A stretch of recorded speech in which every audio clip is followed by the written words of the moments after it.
Welcome to MarDatChat, where we talk with C-levels within the marketing technology, data, and content development arena. Today, I'm very excited to speak with Dorian Benkoil, COO, Editorial Director, and Co-Founder of Teeming Media. Teeming Media is a strategic content and publishing consultancy, and Dorian is an award-winning journalist, an MBA, a Fulbright Fellow, with degrees from Stanford and CUNY Baruch College. He's been a foreign correspondent managing editor and executive for multiple global media organizations, including ABC News, the Associate Press, Newsweek, and Condé Nast. Glad to have you here with us today, Dorian. Let's go ahead and kick this off with our first question. Let's talk a little bit about the death of the cookie. It's coming soon. Oh, actually, it's here. So let's talk about that a little bit. Well, the death of the cookie is something that's been talked about incessantly for what feels like generations now, but it's certainly been years. And it seems like it's actually happening now. Safari browser has largely done away with third-party cookies, and we have to specify that we're talking about third-party cookies, right? The Safari browser, many iterations of the Mozilla browser, Firefox, and now Google has said that they're going to drop that anvil, although they keep delaying the date. And so it really seems like it's actually happening. And what that has done is sparked this intense conversation across the industry on the buy side, the sell side, about how to manage data and how valuable first-party data is and how to use and leverage first-party data, and then do it in ways that are privacy compliant, right? And another overlay on top of that is all these states have now come forward with new privacy regulations. I don't remember them all off the top of my head, but you've got California, Virginia, Utah, and all of them have new privacy regulations that require you to handle and manage people's data and present it to them in a way that they can understand what's going on. And then springing from that is data clean rooms and CDPs and all the other kinds of privacy first ways of managing data and marketing. And people are actually, for real this time, getting serious about it and learning how to do it and understanding the importance of it. One of the things that fascinates me is people have talked about certain types of marketing as not only being able to tap into first-party data, but being more respectful of privacy. Like, for example, retail media networks, RMNs, have been coming up greatly. And I think a lot of that has to do with the fact that they both use first-party data and can increase the ability to protect the data of their customers. There are some other terms that are being used now that are important for marketers to be aware of. And I would hope that anyone listening to this is familiar with seller-defined audiences and shoppable ads and direct-to-consumer marketing, because those things also are very useful in protecting and managing first-party data and also reaching and targeting consumers in a way that does that. Hey, Dorian, what are some suggestions for brands that want to be thought leaders? And let's talk about having to take a real hard line position with that. Well, simply put, thought leadership requires thoughts and leadership. And to be a leader, you not only have to have those thoughts, but you have to be willing to lead with them. You have to be willing to put a stake in the ground. You have to be willing to advance the discussion. And sometimes that leadership takes a bit of a risk. And I've experienced quite a number of cases where the leaders of a brand, the top executives, the people in charge, the people who are in the thought leadership position, don't want to take that step. But you do need to be willing to at least stick a toe out, maybe your neck out, and take a position that is a leading position and say, this is where I believe we need to go, the industry needs to go, our group needs to go, and be a leader. Dorian, can you tell us a little bit about how you use content to illuminate brands?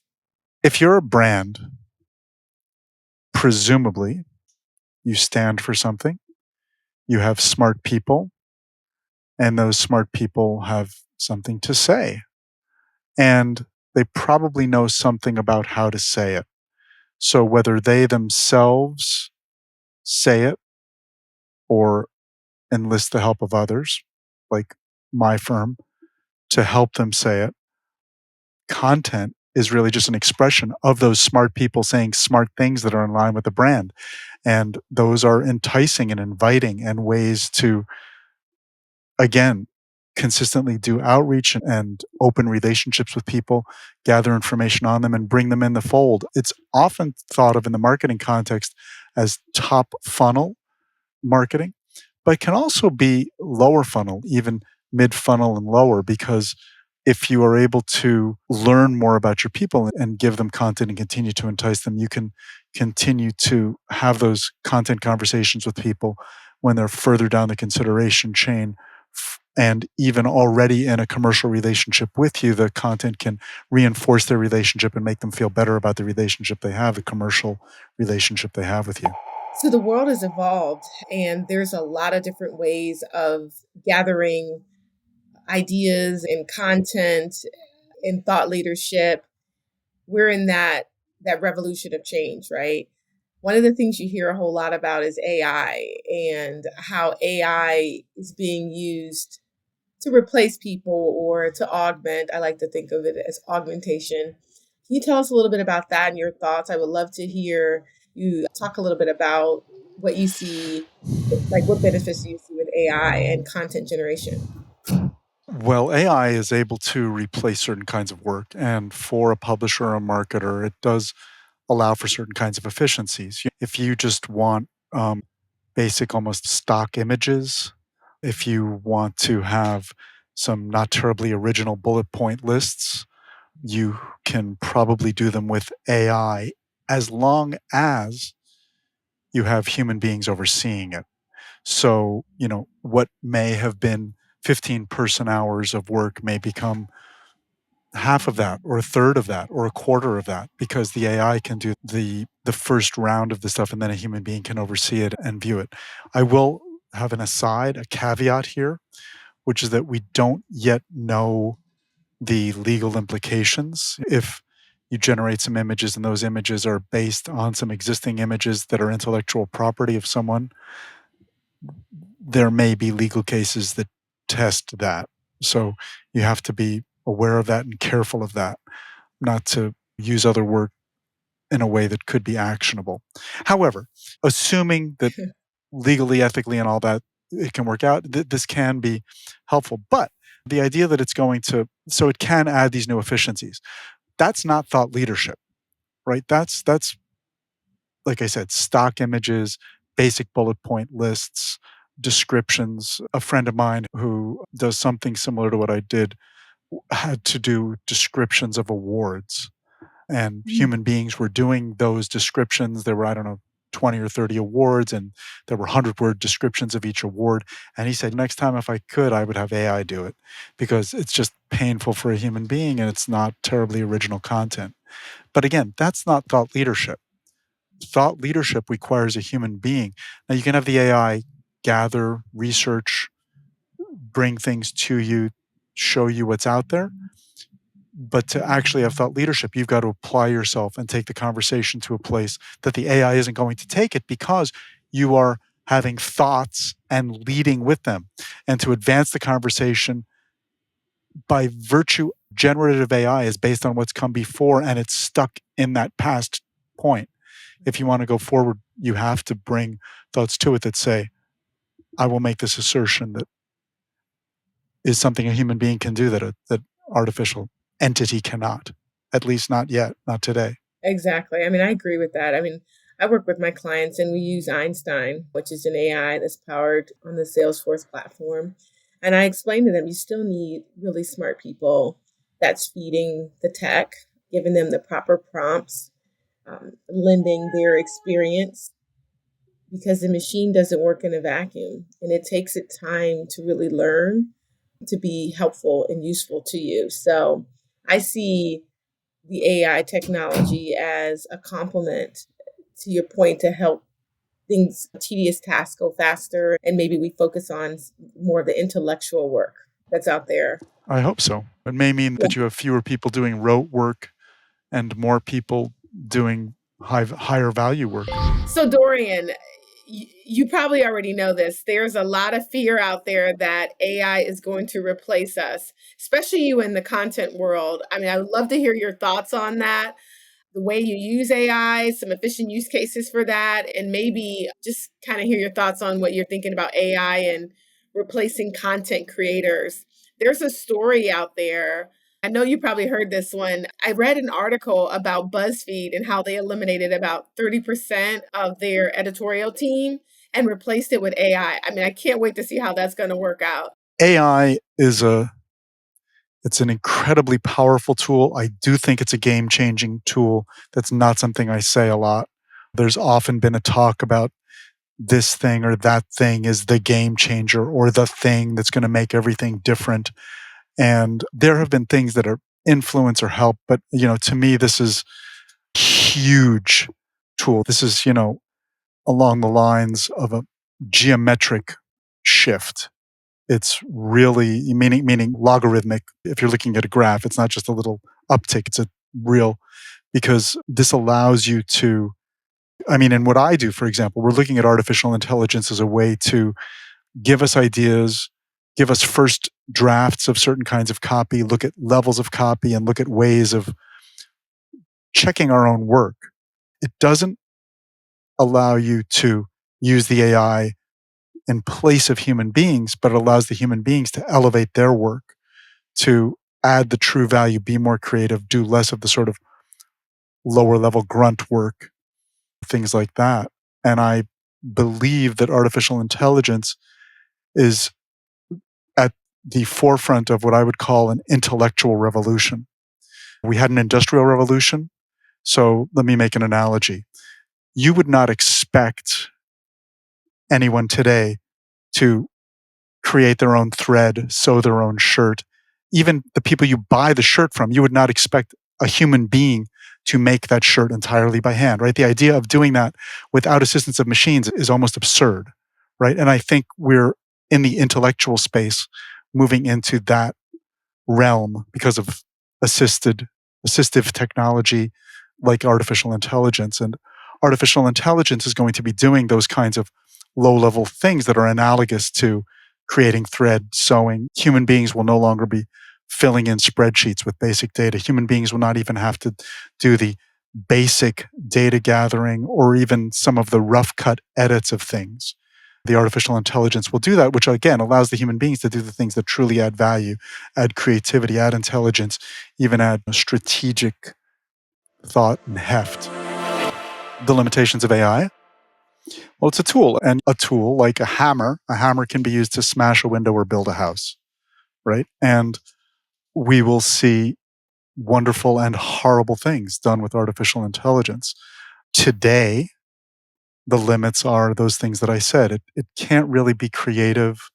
I tested it out.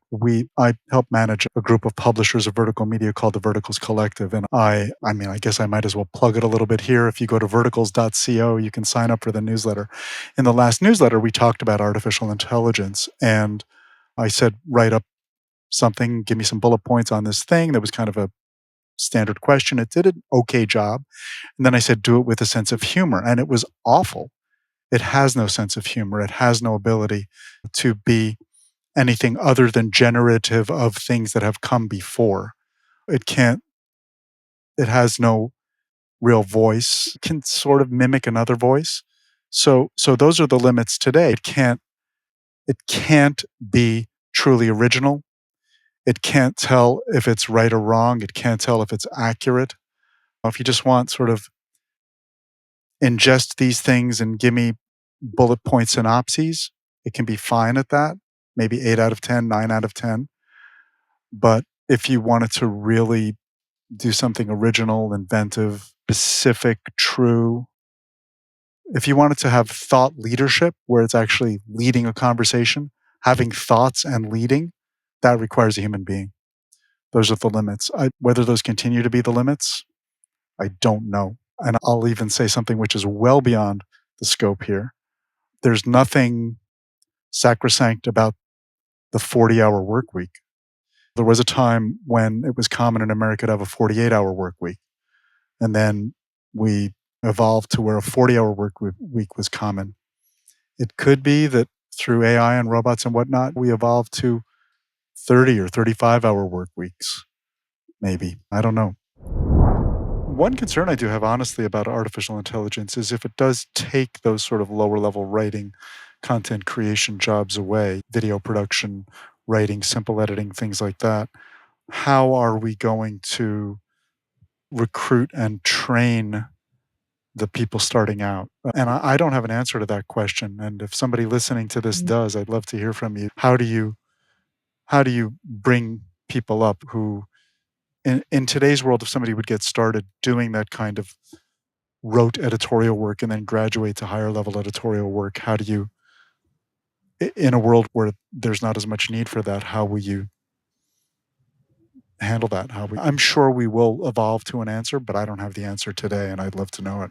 That's a good question. You brought that up. I saw an article last night on LinkedIn that talked about something similar, right? It talked about the future of work. It talked about the fact that work has gone to more remote, even though like some people are having more of a hybrid happening, but how it's gone remote and how some of the jobs are going overseas and some of the writing jobs and some of the just different jobs are just finding themselves not in their origination points, how brands are looking at going to different countries to pull in that work. I mean, what we do is still global, but I just thought that was an interesting trend. And they said that was because of the shortage of good people, that good writers, great storytellers, that they have to go other Mm. places to get HR and content writing and different places like that. Have you read anything about that and the kind of movements around the work that you guys do? Well, I know that people I pay, geography is really not a big factor anymore. There are people I have hired and work with who I worked with for many months before I ever met them in person. I have a couple of publisher friends who've been able to recruit people in other places. And sometimes it's as you say that you just want to cast a wide net to find the talent where it is. Sometimes it's a cost saving thing. Sometimes it's a regulatory thing. Sometimes it's an efficiency play in the sense of time zones. If you can have somebody working on stuff while you're asleep, that helps out. So yes, I have experience with it and I'm figuring it out. You know, we'll see. So today, I think there is something new that came out in IAB. Do you want to talk a little bit about that? Some updates and some news that could be important for our marketers to be thinking about now? I was intrigued. I was just today on a call that the IAB, the main digital advertising industry organization trade group, was holding, presenting their data on trends of 2022 and 2023. And in this IAB meeting, somebody asked, is all this movement to first party data usage going to decrease our ability to target? Is it going to make ads less relevant for consumers? And honestly, the answer that was given was sort of maybe, in certain circumstances. And I don't know that we've found that way to give consumers exactly what they want and also protect their privacy at the same time. Another fascinating thing I heard on that IAB meeting was that media companies are going to adjust to their definition of what is meant by premium content. And this is something that I was not really aware of. In my business, I deal with marketers, media technology companies that do a lot of ad tech and media tech, and a lot of publishers. And so these are premium publishers, or what would be called premium publishers of content that's considered premium for their consumers, which are often highly specialized consumers of very high level, high cost information. And so I think what I'm about to say was meant for the more broad consumer market, but the definition of premium content, according to the IAB and their guests Magna, is shifting because consumers now apparently will consider something premium content if it's the content they want. So that means even if it's not highly professionally produced, even if it doesn't have very high production value, but it's the content they want, people are interested in it. And I guess that refers to things like TikTok or maybe YouTube or things like that. Or we could even say this podcast, right? Where people get what they want, But if the production value is not super high quality broadcast level, the kind of things you would see on top tier TV networks, if it's the right information delivered in the right way, it doesn't have to have those high level production values. So I was interested to hear that according to the IAB, even those things now may be considered premium content. And in this meeting, the experts were saying that publishers are going to have to adjust to that, that the meaning of premium content is shifting. Right. Wow, that makes sense. And I think about direct out of home, I think about CTV and all the different things that are happening there. That's really some interesting news. I know we touched a little bit about cookies and the death of the cookie, which is a topic that I hear a lot, right? That need to really nurture that first party data, losing their reliance on that third party data. You hear a lot of talk about zero party data and the use and how to generate that in things like emails. So when you think about really focusing on first party and getting that attention and that personalization with your customers, what are your thoughts on contextual targeting and how content is going to be a focal point, or potentially a focal point to keep people engaged and focused on your brand and your whatever it is your thoughts, your thought leadership with that particular brand? Well, contextual targeting is obviously much more important now than it was in the last few years, because if you have less ability to use third party data to find and target people according to their behaviors or demographic details, then you're going to want to target according to the affinity they have for the content they're consuming. And old time media people, which people with lines or gray in their hair are, some say it's back to the future. And contextual targeting has been the thing for decades. Then it kind of went away for a while in digital, and now it's coming back because of the decline of third party data. And it's proven that contextual affinity increases all those things that brand marketers want: retention, lift, even action. Absolutely. That's great. Because I think that for the marketers on this call, they're going to want to hear about the death of the cookie, contextual, some of the things that they can be doing more of. I think the things that you're doing in editorial, it's amazing and it's important. And when brands they come to you and they say, "Hey, we need your help," they know exactly what they don't have, right? I mean, they know that we want to have a higher engagement. We want to be able to have a voice that resonates with our customer. We want to be able to be entered into the conversations that matter to our customers. And that's what you do. You help them weave those stories together. You're basically a storyteller, right? And you're taking the fiber of those brands and you're weaving it into a story that is consumable and enjoyable and time bound and platform bound. So it's kind of magical what you do. Do Right. you have any cool use cases that you could share with us, maybe? Yes, but it's not especially Harry Potter-esque. I'm not a Hogwarts wizard. I mean, yes, there's a certain amount of magic, and it is magical in this because human communication is magical. Why are we able to have words that attach to ideas and describe them? But it's important not to treat it as too magical, I think. And one of the things I always try to have is, what are your goals? What are the KPIs that we can associate with those goals, and how can we drive toward them? And the goals can be very varied. They can be getting attention of the right people. And in three cases with us, the goal was to um, increase the profile of the companies with specific groups of people, including those who might end up investing or acquiring. And those three companies were all acquired for hundreds of millions or $1 billion. And so you wouldn't put that weight on the content. You wouldn't say this content is going to get us acquired for $1 billion, but you could say this content is going to get in front of the kinds of people who could influence that decision. And there are KPIs that can show you those things, right? So sometimes content is about reach, but sometimes it's about focus and targeting. And if you can target the right 1,000 people, that can be tremendously valuable. Those 1,000 people may be worth more than the reams of people you could reach other ways. So it's important. I mean, I could obviously speak much more about the specificity of those use cases, but for the purpose of this, I think maybe that's answers your question, I hope. Absolutely. It absolutely answers the question, especially when I think about retailers and luxury retailers that we work with. They want people to feel like they own the brand, like the brand is theirs, and putting that personalization in. And that's where the storytelling comes in.